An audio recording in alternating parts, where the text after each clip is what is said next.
Welcome Kelly McCreary and Laphonza Butler. It's a new day, it's a new life for me, and I'm feeling good. Hello, everyone. What a pleasure to be here with you all today.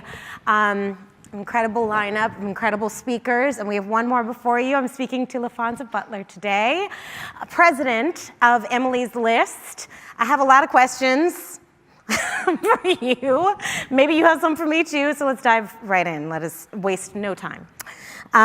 So you're president of Emily's List. It's the nation's largest resource for women in politics. I am wondering, what led you to Emily's List? Why now? What is your engine? What's the engine driving you in your work today? Thank you so much for the question, Kelly, and I'm happy to get into it, but can we just appreciate, like, what's happening right here? Like,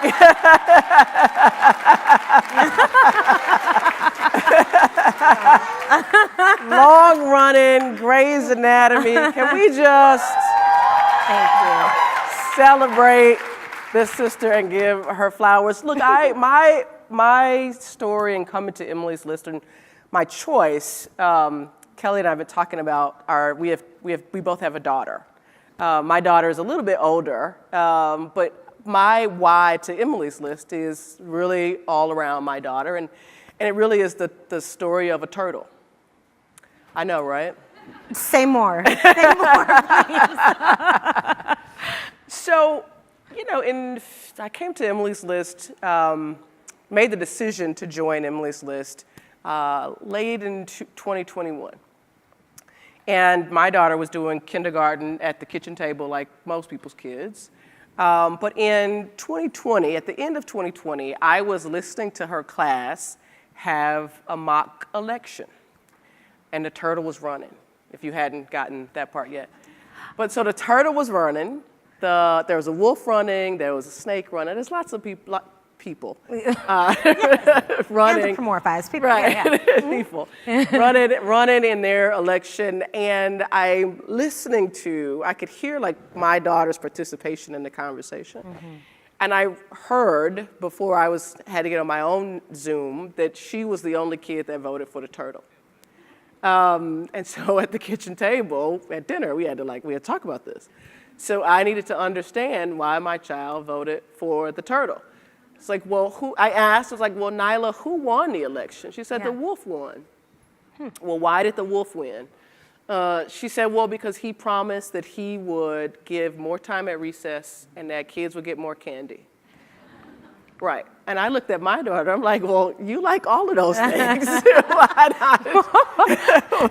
Why are we not voting for the wolf? So I said, well, why did you vote for the turtle? Get ready. My kid looked at me and said, well, Mama, the turtle promised to make sure everybody was treated fairly. Oh, my God. Good momming, good momming. And so when the opportunity came to me to join Emily's List, it took me back to the story of the turtle. Mm-hmm. Because what I felt like my daughter was telling me was what kind of community she wanted to be a part of, what kind of government she wanted representing her. Yeah. What kind of society she really wanted to help to create. And I had to ask myself the question, what am I doing today to help ensure that the turtle could eventually win? Yeah. So that's how I got to Emily's List. Yes. Wow. The turtle had an unpopular platform. It sounds like. But that's exactly, it would be wonderful if we could all sort of arrive at the turtle's values and appreciate what the wolf has to offer, but know that ultimately the turtle is what we need. Because right? If we're all ultimately treating each other fairly, the notion of more is not a thing. Right. Because everyone will have enough. That's right. That's right. and there's no keeping up with the Joneses, there's no striving, Right. exactly. Right. Speaking of, so we were discussing, I come from a household where both my parents were union members. I've carried that on, I myself, my husband, we're union members, and I know that having access to good paying union jobs that were stable and afforded them time off and among other incredible benefits, enabled my parents to create a life for us that felt fair. Yeah. Right? Even in a society with lots of different, ways of living, we've had enough. Yeah. And you worked for 20 years to create that same fairness in labor by being the president of California SEIU. Mm-hmm. Starting at the age of 29. Now, the theme of this conference being, making the future. There are so many incredible young women out there who would love to know how it was. I want to know. Okay, let me put it like that. How did you know at such a young age that you were how to be led to that space, led to a space of leadership, right? At something like that, in the world of labor, and also, was it a calling? Did you sort of fall into it, and how did you navigate the waters? I imagine there must have been pressure. Sure. And certain expectations, low or high. How did you work through that? And what advice would you offer young leaders coming up now? It's interesting. I get asked this question because my career has been a bit circuitous. Spending 20 years in the labor movement, but having first, been born and raised in the Deep South in Mississippi.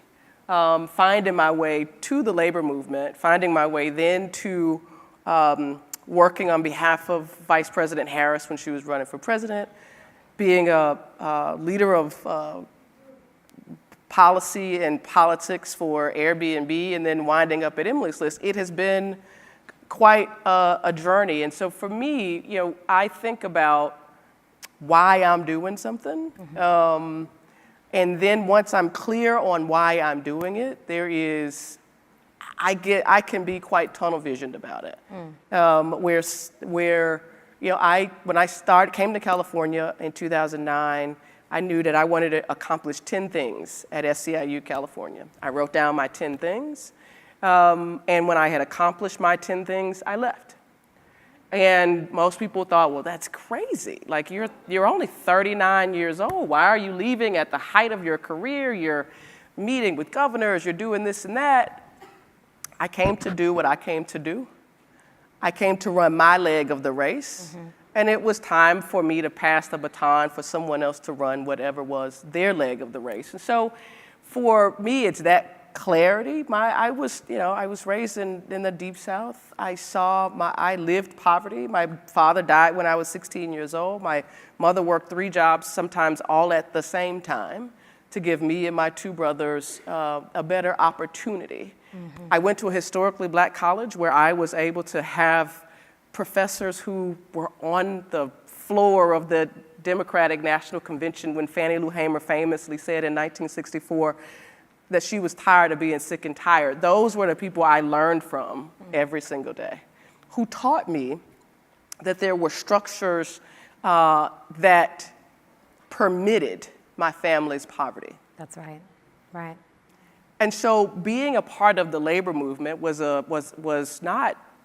it wasn't my design, but what the gift it gave me was the opportunity to figure out how to take the lessons of those passionate organizers to fix the challenges that my family faced so that the women that I worked for here in this state would have a different story to tell. Yeah. And so I focused on doing my 10 things, and I passed the baton and went on to write a new chapter. And I'm excited about writing all those chapters. And I think that's really the work of Emily's List in so many ways, is to help women across the country who want to run for office to start to write their own next chapter, to figure out what their 10 things are, and to be able to pass the baton.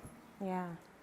And So the women, as they write their list of 10 things, you know, I imagine it wasn't a linear checklist, right? It wasn't just like 1, 2, 3. You know, I'm sure you had to circle back to some things here and there. So what do you have to, what's your sort of philosophy around navigating those challenges as you're tackling those 10 things on your list, or those, you know, managing the ups and downs of a campaign, the entry into the field of other women who are not Democratic pro-choice women, Sure. you know? What do you, I don't know, I'd love to hear your thoughts on that. Yeah, no, so for me, it is, I really do try to stay in the space of like impact and outcome. So many of us, I have found get lost, can sometimes get lost in the process. And we become so focused on whether or not the process is right that we get delayed. I won't say get distracted, but we get delayed in experiencing the impact and the outcome. Oh, this is hitting me. Yes, okay, continue, please. Okay, say more. So that is where I try to remind, it's a constant battle to be able to say, I want to experience X or Y in terms of impact and outcome. Mm-hmm. And yes, I will get mistreated, and yes, I will keep pushing back against it, and yes, I will raise my voice, and somebody will raise their voice louder, and there's always the push and the pull. Mm-hmm. Ultimately, though, for me, I probably have an unhealthy ability to focus on what it is that I'm trying to get out of whatever the experience is. I love that outlook, though, because it's like, you know, it's easy to get bogged down in the micro, right? And to forget to keep zooming out, keeping your eyes on the prize, see the whole big picture and where you fit into it. And yeah, in a time where, for me, you can sort of look around, especially at the political landscape, and feel really discouraged. Sure. That sounds like an understatement. You know, I feel like I get hope from sort of zooming out and seeing that people are making impact in big and small ways all over the place. We don't have to take it on. We don't have to when you see a problem, you don't have to take the whole thing on yourself, right? You can use organizations that we already have at our disposal. We don't have to reinvent the wheel. You know, you can access Emily's list if you want to get into the field. You don't have to figure it out all by yourself, and that gives me a lot of hope, right? I'd love to hear about what's giving you hope right now. I mean, I've traveled. We were talking a little bit earlier about travel and how we're all sort of getting older in our lives and can't do the red eyes back to the East Coast. No more red eyes. So instead of red eyes, my team just piles in other states so that I don't have to go straight back in the red eyes. So I go from California to North Carolina or to Arizona and things in the middle so that it doesn't feel quite like a red eye. So the thing that I have found inspiration in, though, in all of those trips and stops, are not only the incredible candidates, the women who are choosing to run for office in this moment where their children are being harassed, in this moment where their lives are being threatened, where there is less trust and satisfaction in people who run for office and people who take on these opportunities for public service. It's not a small thing for them to do it, and I find myself inspired every day by the stories of women like Amelia Sykes, who's running for Congress in Ohio, or we all know, and I was just with Congresswoman Val Demings, who's taken on running for Senate in Florida. Just the persistence of these candidates when, you know, there are those who would say it's over, don't run, and they are choosing to do it anyway. And then I also find encouragement in young women who are finding their own voice in this moment where reproductive freedom is on the line, and they are organizing walkouts and voter registration and doing all the things in their communities to make a difference, to make their voice heard. And I find great hope in that. And I think about, like, you know, as my daughter is 8 today, in 10 years, Oh, happy birthday. in 10 years, she'll be casting her first ballot. Right, it's a little scary to think about. Today, it's scary to think about. But I find hope in, like, the women who are fighting, who are making the future today. Yeah. So that when it's her turn, she can actually cast her ballot to solve the future, the problems of tomorrow, the challenges of tomorrow, and not casting her ballot to solve the challenges that we today could solve. So that's where I find my hope. I love that. Thank you. I'll eat off that for a minute. They're saying to please wrap it up, but I just, you just touched on it briefly, but if you don't mind, I just have one more little question. I mean, listen, we have the Emily's List president here. What they do is put up, candidates who are pro-choice, right? And we know right now that our reproductive freedoms are at stake in this election. So last question, I want to know from your perspective, what is at stake for women? What does the road after on Wednesday morning look like for us? We were chatting a little bit about this in the back. It's like, you could tell we had a lot of time. We talked about a lot of things. Look, I think two things I think about Wednesday. And in relationship to that question, if you didn't vote on Tuesday, you don't get to complain on Wednesday. That's the first thing I think about Wednesday.